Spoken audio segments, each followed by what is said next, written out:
lenkosi phambi kwakho ibanami Nkosi uNkulunkulu okuthandwa wenkosi yazwezulu amen. Uyayikhetha inkosi enhle yasebuhleni umnyazi wezulu amen. Nazaretha ayingcwele sesikumbuzweni senkosi yesibili. Kuthiwa kunokwenza inkosi yesibili ayivamise ukuba ikwenze. Kuthiwa ngelinye ilanga kwake kwenzeke nje ukuthi kuphakathi nensuku ebese iveli baxoxa abangcwele emzini wasephakameni besiphatha inkonzo. Kuthe ngelinye ilanga kulesithathu yayisibaxoxa phakathi kwezindlu ezimbili ezaziwayo ogama lazo lisinothinye formishana lapho kwakuhlala khona babemkhulu. Yase baxoxa bakulesithathu abangcwele besebenza. Yayisihlala ayisiphatha inkonzo yayisiqeda thema iqeda yayisihlabela isihlabelelo sokuvala.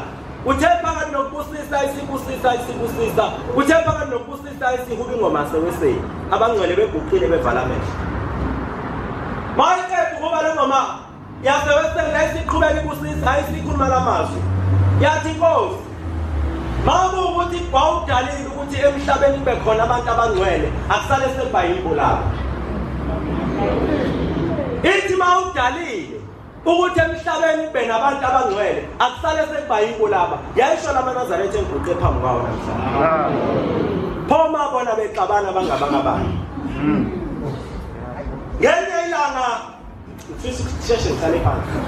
Yakhumbula Nkosi ngelinye ilanga kunendaba ovama ukuyikhuluma usabizwa ngayo Nkosi ilanga.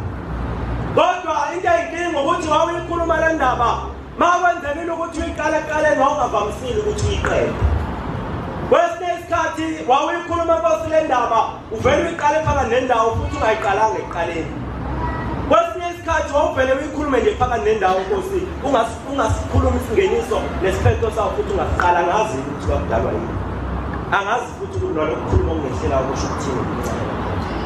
Kodwa emzimbeni wakho Nkosi wesithathu wathi mawuhlala waseyikhuluma le ndaba waseyiqala ekuqaleni uthi ngelinye ilanga nisengabantwana emzini wasephakameni ngamashesha ngena. Uthi nanijwayele ukudlala njengezingane zonke. Uthi manivuka ekuseni andubane esikoleni naniqale nidlale. Nanoma senibuya futhi emzini wasephakameni nanibuya bese nidlala.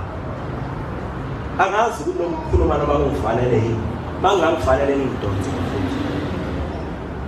Uthi nasendlala uthi ngelinye ilanga nitheni semba kwendle emhlophe akwazi nasephakameni angaze ngikubone. Uthi nitheni semba kwendle emhlophe uthi nasenibona inyawo emzini wasephakameni uthi zazi izinde lezinyawo uthi zazi inkulu uthi imlenze yalo muntu wawibuka kuze kuphelele emkhathini ungamboni ukuthi ugcina apho ukhalo lapho ungaliboni. Uthi nasengiqhubeka Nkosi uthi nasendlala uthi ubukhulu beinyawo zalo muntu njengezingane nanithi uma ngicashile umuntu eqashe ngalo kwathi uthi wawungamboni. Uthi nasendlala izinsuku ilandelana uthi nadlala uthi namile esikoleni niweni ifihle uthi ngelinye ilanga kwakwehla izandla zalo muntu izehle kodwa nangakaze nikubone ubuso bakhe nokukhalela lakhe nangakaze libone ukuthi liphelelaphi.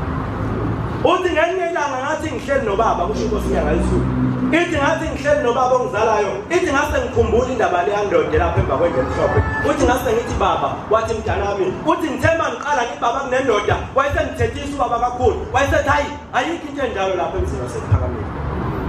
Uthi ngathi babikhona wathi ayikho into enjalo washo ngolaka. Uthi ngase ngikhumbula ukuthi umuntu omdala uyagcina. Bengifisa bafowethu njengoba sisenkonzweni zendaba athi sikhumbule bafowethu nodadewethu ukuthi umzali uyagcina. Noma umzali ngathi ufuna into ebuhlungu kangakanani kodwa uyagcina. Ithi ngase ngimvumele ubaba agcine ithi kodwa sasesisuka futhi nangalelo langa sasesiyemba kwendle emhlophe ithi sayifika le ndoda idlala ubaba ekade ethi ayikho. Uthi sahamba isikhathi sidlala nale ndoda ndinyawo zayo ngabona ngathi iphelelaphi. Uthi ngelinye ilanga ngithe ngiyihlalele nje egceleni emzini wasephakameni ithi wayesefika ubaba mkhulu kimi wayesethi mntanami ngathi baba uthi le ndoda wangitshela ngayo ukuthi ihlale emva kwendle emhlophe uthi ngase ngijabula uthi ngase ngimbamba ngengalo ubaba ngathi baba kasambe uthi ngase ngimdonsa sase sigijima uthi sithe masifika endlini emhlophe uthi asangayibona le ndoda. Uthi ngase ngithi mama bikhona uthi ngase ngigijima ngase ngenkosini yesibili wayebiza ngenkosi. uthi ngase ngifike enkosini ngase ngithi sibanibani woza le ndoda ende edwala ukuhlala endaweni ethize kanje iphi uthi sase sifika naye uthi sase siyibheka uthi sajikela kunedokotela edwala ukushiya ukuthi udokotela ngamfundisa umlaba uthi sase sijikela khona uthi sayibheka nakhona uthi asangayibona uthi ngase ngibuya ngidangele phambi kababa angazi noma lokukhuluma kungifanele angazi nokuthi indaba enkosila ngaye ngakuqedeli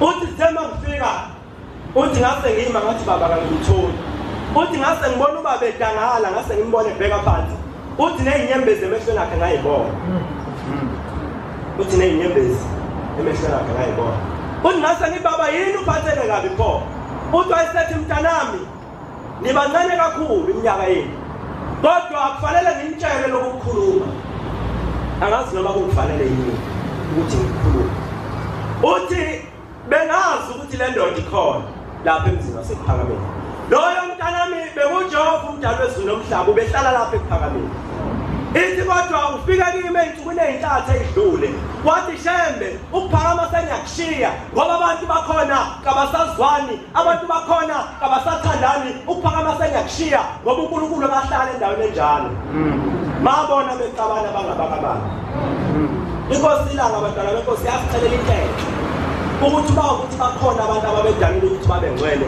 abofike bahlale kanje babe yithi